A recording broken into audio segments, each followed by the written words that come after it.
Selamat datang. Pernah nggak sih Anda merasa ada satu bagian dari diri Anda yang reaksinya itu kayak di luar kendali? Seolah-olah ada anak kecil di dalam diri kita yang tiba-tiba ngambil alih setir. Nah, hari ini kita akan memulai sebuah perjalanan yang lembut untuk mencoba kenalan sama bagian itu. Sebuah luka lama yang mungkin tanpa kita sadari, diam-diam mengatur hidup kita selama ini. Coba deh kita renungkan bareng-bareng sejenak. Pertanyaan-pertanyaan ini mungkin terasa deket banget ya. Kita semua pasti pernah deh ngalamin momen-momen kayak gitu. Tiba-tiba emosinya meledak, padahal pemicunya rasanya sepele banget. Sebetulnya apa sih yang terjadi di saat-saat seperti itu? Dan disinilah inti dari pembahasan kita. Reaksi-reaksi yang terasa berlebihan itu seringkali tuh bukan tentang apa yang terjadi sekarang loh. Itu lebih seperti gema atau pantulan suara dari masa lalu kita yang belum selesai. Sebuah gema dari diri kita yang lebih muda, yang dalam dunia psikologi biasa disebut sebagai inner child. Oke, sekarang ayo kita selami ini lebih dalam lagi ya. Biar kita bisa paham sama gema ini, kita tentu harus kenalan dulu sama sumber suaranya. Jadi, apa sih sebenarnya yang dimaksud dengan inner child itu?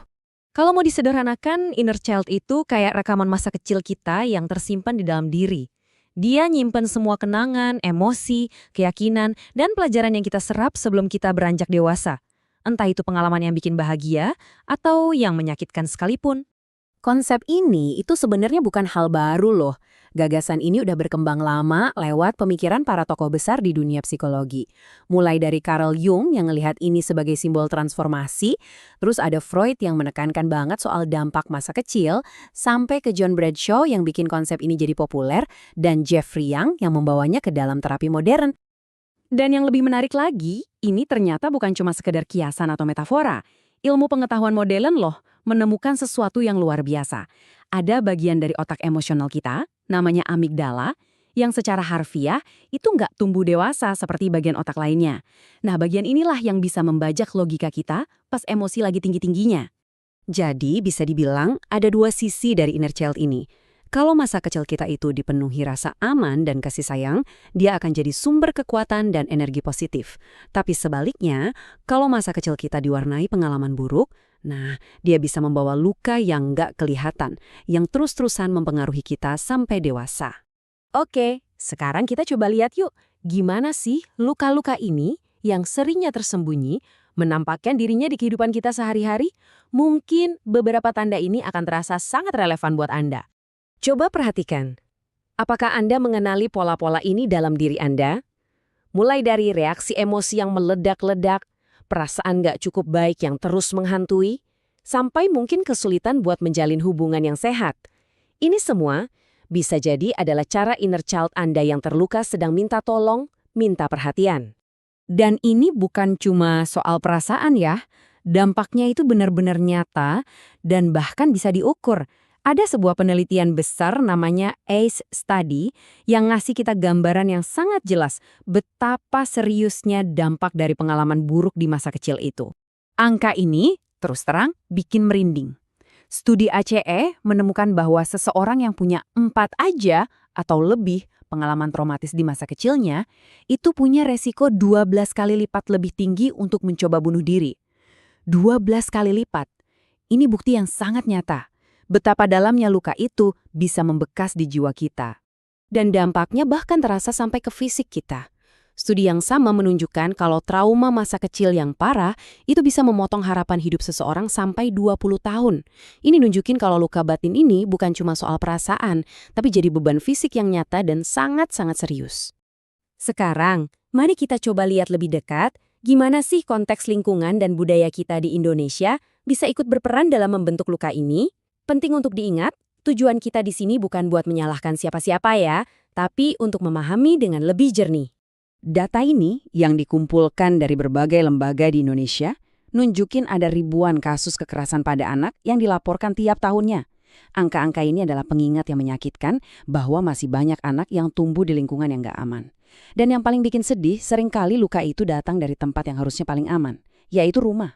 Kadang pola pengasuhan tertentu yang mungkin niatnya baik malah bisa meninggalkan luka. Ucapan-ucapan seperti jangan cengeng atau tuntutan untuk selalu nurut itu secara nggak sengaja ngajarin ke anak bahwa perasaan mereka itu nggak penting atau bahkan salah. Akhirnya mereka belajar untuk memendam semuanya sendiri. Nah, setelah kita coba memahami masalahnya, sekarang kita masuk ke bagian yang paling penting dan penuh harapan, yaitu pemulihan. Kabar baiknya adalah penyembuhan itu sangat mungkin. Mari kita lihat langkah-langkah apa saja yang bisa kita ambil. Ada banyak jalan menuju pemulihan yang sudah terbukti secara ilmiah. Terapi seperti CBT misalnya bantu kita mengubah pola pikir. Sementara EMDR itu bantu memproses kenangan traumatis. Semuanya ini dirancang untuk bantu kita sembuh secara mendalam. Jadi, mencari bantuan profesional itu adalah langkah yang sangat berani dan penting banget. Selain bantuan profesional, ada juga loh langkah-langkah sederhana yang bisa Anda mulai lakukan sendiri dari sekarang. Hal-hal seperti menulis jurnal, membayangkan, atau berkreasi, ini adalah cara-cara yang lembut untuk mulai membuka dialog lagi dengan diri Anda yang lebih muda dan memberinya ruang untuk akhirnya didengar. Nah, ini dia intinya. Ini kuncinya. Proses ini sering disebut reparenting atau ya sederhananya mengasuh kembali diri kita sendiri. Jadi, sekarang giliran kita sebagai orang dewasa yang secara sadar memberikan apa yang mungkin dulu nggak kita dapetin. Apa itu? Ya penerimaan, rasa aman, dan cinta yang tulus tanpa syarat. Oke, kita lanjutkan ya.